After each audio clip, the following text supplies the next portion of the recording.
Hola, ¿qué tal? Espero se encuentren bien. En este video vamos a hablar sobre los principios contenidos en el artículo quinto del título preliminar del Código de Protección y Defensa del Consumidor.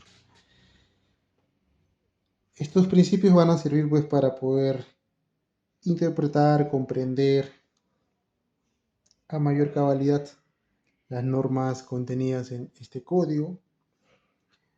Sirven como fundamento de todo este andamiaje, todo el sistema de protección al consumidor.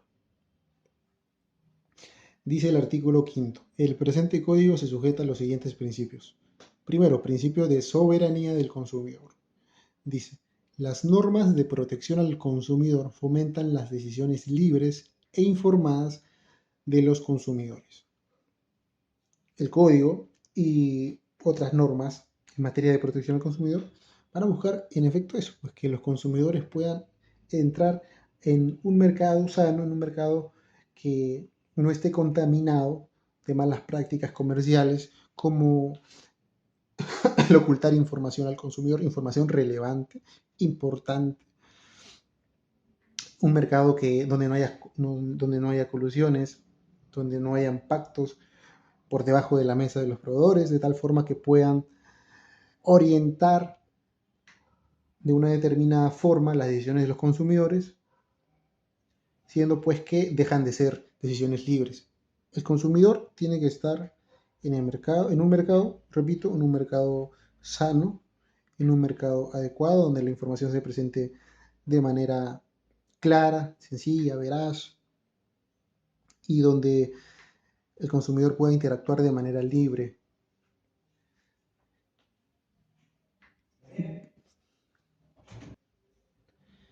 Sigue diciendo, a fin de que con sus decisiones orienten el mercado en la mejora de las condiciones de los productos o servicios ofrecidos.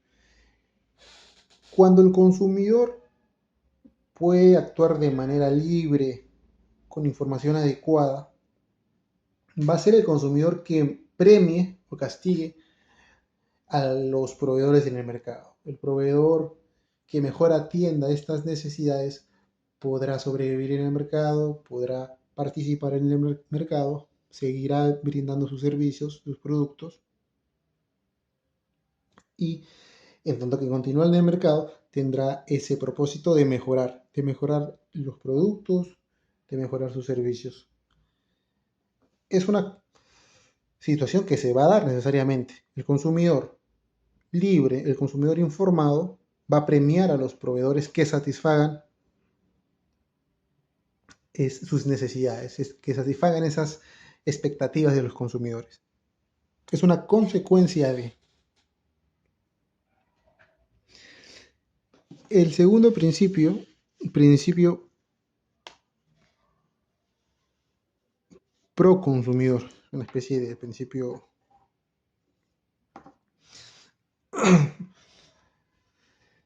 dice, en cualquier campo de su actuación, el Estado ejerce una acción tuitiva a favor de los consumidores. Vimos en el primer video pues que incluso el Tribunal Constitucional se ha pronunciado sobre esta acción tuitiva, ¿no? En diversas sentencias. En cualquier campo de su actuación, el Estado ejerce una acción tuitiva, una acción protectora a favor de los consumidores.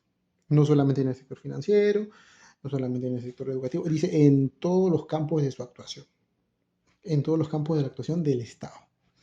Este tiene que tener un comportamiento protector a favor de los consumidores.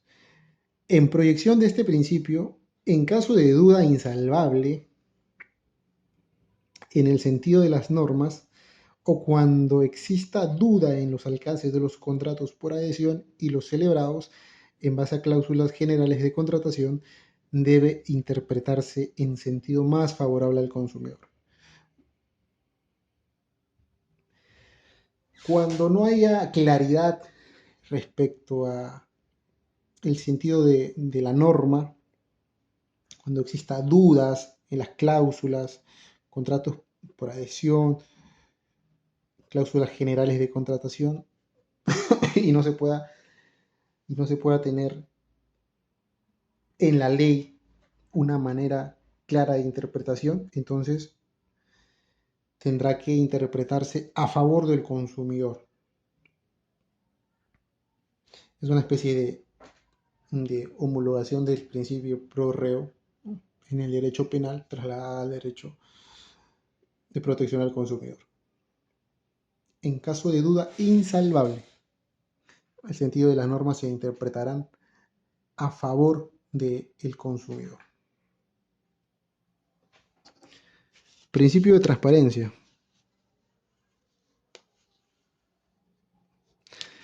En la actuación en el mercado, los proveedores generan una plena accesibilidad a la información a los consumidores acerca de los productos o servicios que ofrecen.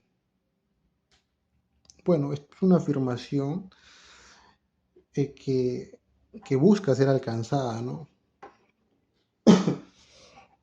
Se busca que los proveedores actúen de tal forma, dando la información adecuada, la información relevante, la información necesaria para que el consumidor pueda tomar una decisión adecuada, razonable.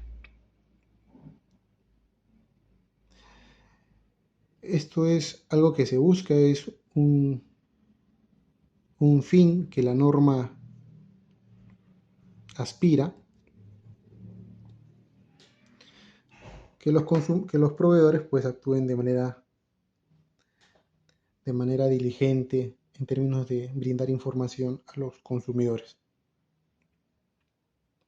Es lo que debe ser, debería ser. La información brindada debe ser veraz y apropiada conforme al presente código. Un enunciado que pretende ser alcanzado, ¿no?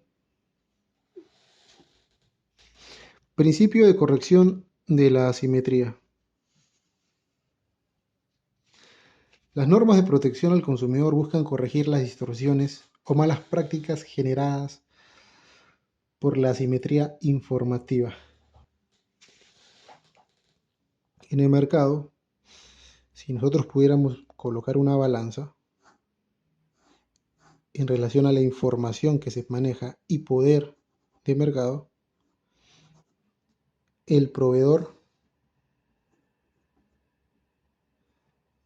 siempre va a estar por encima del consumidor en términos de información y poder de mercado. Esto es propio del mercado, es una situación natural del mercado. Que el proveedor tenga mayor información porque es el que se especializa en determinado rubro, y el consumidor pues simplemente adquiere los bienes y servicios para satisfacer necesidades. Esto es algo natural del mercado. El código no busca equiparar, igualarlo.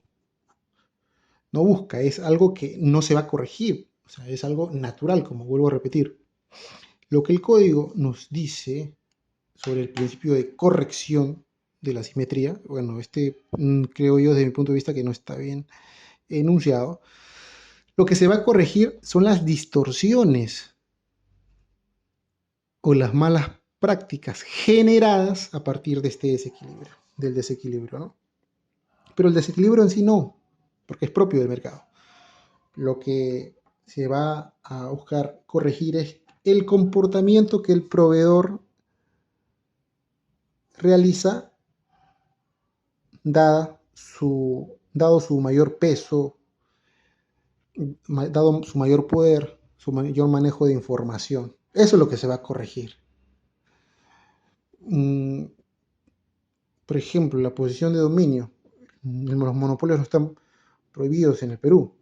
Lo que está prohibido es el abuso que se ejerce con esa posición en el mercado.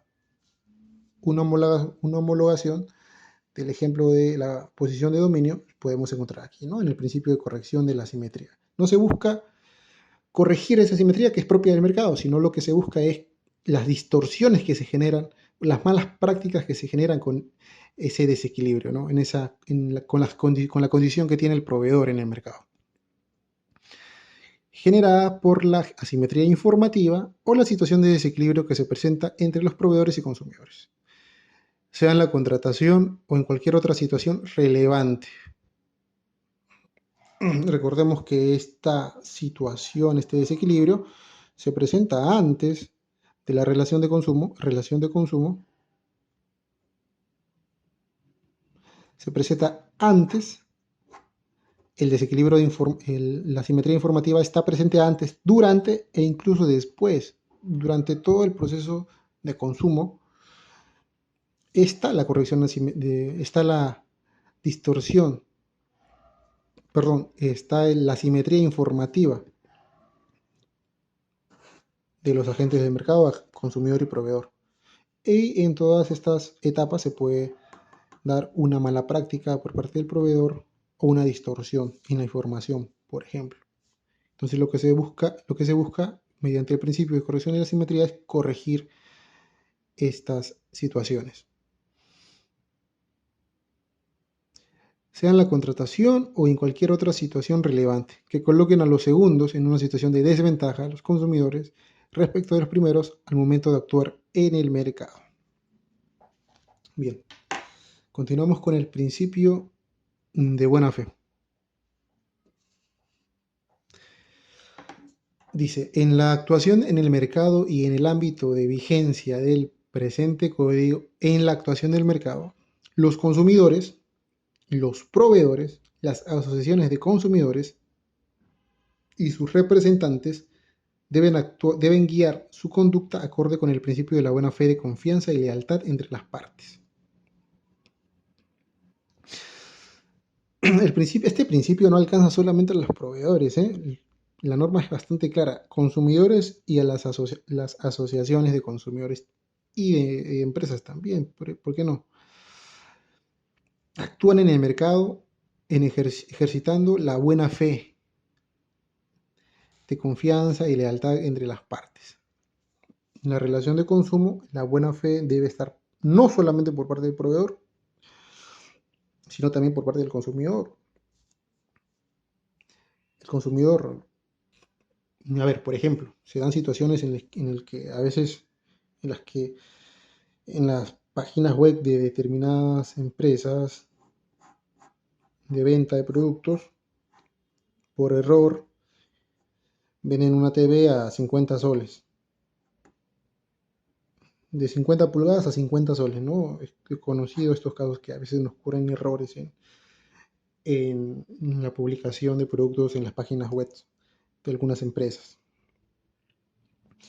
Es actuar de buena fe que un consumidor compre el producto, una tele de 50 pulgadas a 50 soles. Y bueno, la empresa comunica que fue un error, ¿no? Que se le devolverá el dinero. El consumidor, perdón, actúa de buena fe si es que denuncia este hecho. Yo quiero mi televisor, yo compré 50 soles, estaba en la página, la información era tal y yo quiero mi televisor, ¿no? Idoneidad, temas de información, etcétera.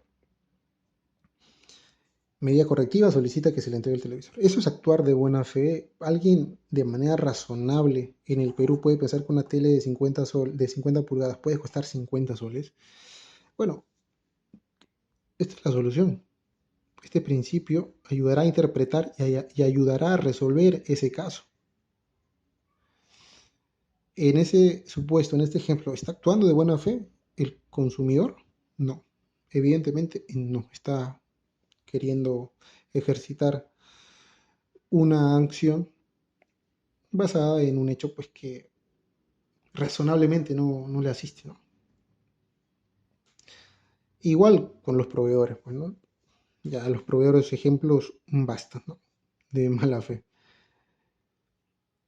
Dice, al evaluar la conducta del consumidor se analizan las circunstancias relevantes del caso, como la información brindada, las características de la contratación y otros elementos sobre el particular. Actualmente podemos encontrar televisores de 50 pulgadas, por ejemplo, a 900 soles a lo mucho, ¿no? Y hay marcas que pueden llegar a 1500, 1800, 2000 soles, ¿no? Pero el umbral es más o menos por ahí, de 1000, de 900 a 1500, 1800, dependiendo de la marca. Cyberwood, llega Cyberwood, ¿no? Empiezan las publicaciones, sale la TV y hay una TV que está siendo vendida por 600 soles, de 50 pulgadas, ¿no? Un super precio. En este caso, atendiendo a las circunstancias, a la información brindada, 600 soles, hay dudas sobre si es que podría hablarse de un error. La información, las características de la contratación, el contexto que es un cyberbot y otros elementos sobre el particular se tienen que analizar si es que en efecto podemos hablar si es que era razonable si es razonable el ejercicio de acción por parte del consumidor en caso la empresa se quiera negar a cumplir con este contrato. Va a depender de cada caso en concreto. Principio de protección mínima.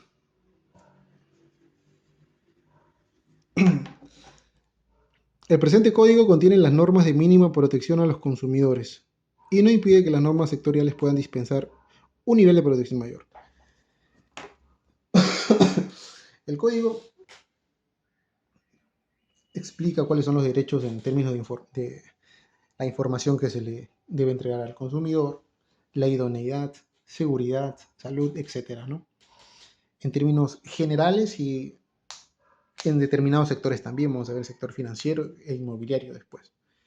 Pero hay normas especiales dictadas por las entidades que regulan determinadas actividades comerciales, por ejemplo el sector financiero, en el que sumado a la normativa del código se van a dar normas especialmente para ese sector, para el sector financiero, por ejemplo. Ahora bien, las normas especiales pueden disminuir los derechos contenidos en este código. Dice claramente que este código contiene las normas de mínima protección a los consumidores y no impide que las normas sectoriales puedan dispensar un nivel de protección mayor. Nos está diciendo que la protección que se pueda dar en normas especiales debe ser mayor. No eso impide que sea mayor, pero no puede ser menor. Una norma en el sector del sector financiero, de la SBS, por ejemplo, no puede disminuir los derechos que están adquiridos en este código. No puede ir en menor. Solamente puede aumentar la protección. Aquí está en el código la protección básica y normas sectoriales se puede dar solamente protección mayor a la básica, pero no puede ir o no puede disminuir esta protección que está presente en el código. Principio proasociativo. El Estado facilita la actuación de las asociaciones de consumidores o usuarios en un marco de actuación responsable y con sujeción a lo previsto en el presente código, ¿no? El código establece las condiciones, las formas en las que puede actuar, en las que debe funcionar una asociación, ¿no? Pero el Estado debería facilitar la actuación de las asociaciones de consumidores o usuarios, ¿no? No hay mucho que decir sobre esto, ¿no? En el video anterior explicamos pues que una asociación puede ayudar a un consumidor a denunciar, a representarlo, a tramitar su procedimiento, ¿no? En Indecopi. Principio de primacía de la realidad.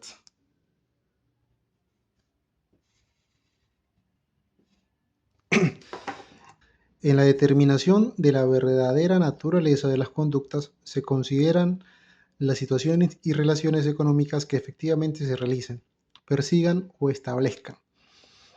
La forma y los actos jurídicos utilizados en la relación de consumo no enerva el análisis de la autoridad que la autoridad efectúe sobre los verdaderos propósitos de la conducta que subyacen al acto jurídico que lo expresa. Bueno, esta es una especie de principio de verdad material, ¿no? En el derecho administrativo. No importa que el contrato, que es materia de análisis en una denuncia administrativa, sea uno pues que a simple vista ocasione la idea pues de que no estamos frente a una relación de consumo. Por ejemplo, una empresa inmobiliaria adquiere un terreno, ¿no?, para realizar sus edificaciones, y pues para tal propósito busca inversionistas. Busca inversionistas y para ello se comunica con personas, ¿no?, con capacidad económica para poder invertir en, en esta construcción con la finalidad pues de adquirir una vivienda, un departamento. Se firman los contratos, ¿no? En la partida registral de la empresa figuran los socios, quizá como accionistas, como representantes, ¿no? Se constituyen hipotecas a favor de los inversionistas, etc. Y aparecen como eso, como inversionistas en el proyecto inmobiliario. Pero el propósito en sí es adquirir una vivienda, adquirir un departamento. No estamos frente a un contrato de bien inmueble, sino que posteriormente quizás se le haga el pago de su inversión, ¿no?, con la entrega del bien inmueble. En este caso, en este ejemplo, estamos frente a no un consumidor, entre paréntesis, según los papeles, ¿no?, según los documentos, pero en la realidad sí lo es. Está adquiriendo un bien, un inmueble, pero con una participación de, de socio, ¿no?, de inversionista. El Indecopy en este caso, no va a ver simplemente el papel, sino va a ver lo que en efecto se quería.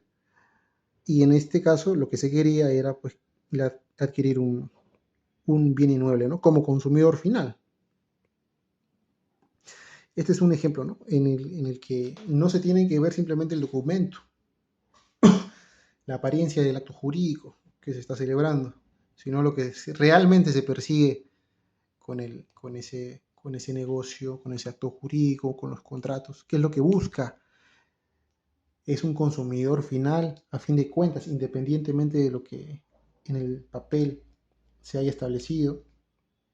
Lo que importa es lo que en realidad sucede, ¿no? Cómo es que actúa tal persona, se actúa como consumidor final o no. Eso es lo que importa, eso es lo que debe prevalecer, ¿no?, versus el documento.